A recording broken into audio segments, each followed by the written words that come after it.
Hello everyone, today I will show you how to merge 3 pages into one page using PDF-XChange Editor. Open your PDF file and select Organize option. Here we will find this Merge Pages option. Select here. Now select your page size. You can choose custom page size and this page margin you can change it. Now you can select a specific page range or you can select all page. I will select all page. Also you can reverse this page order and here select multiple page per sheet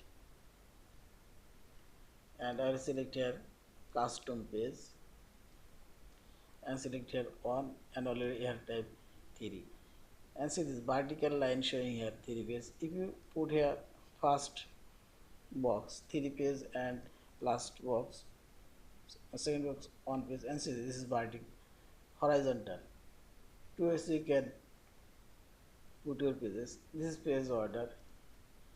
You can reverse vertical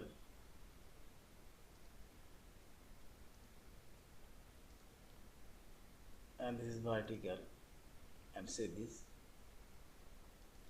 Also you can horizontal change here, reverse horizontal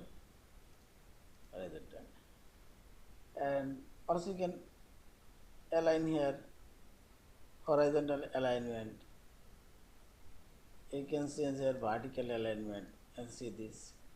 I'll put it middle and here you can uncheck or check remove source page after margining them and see this page review. Yeah, and finally select OK and see this all of this page now created 3 pages is on page content. Yeah, and finally select this file option, save or save as a PDF file. Thank you for watching. Please subscribe, like, share and comment.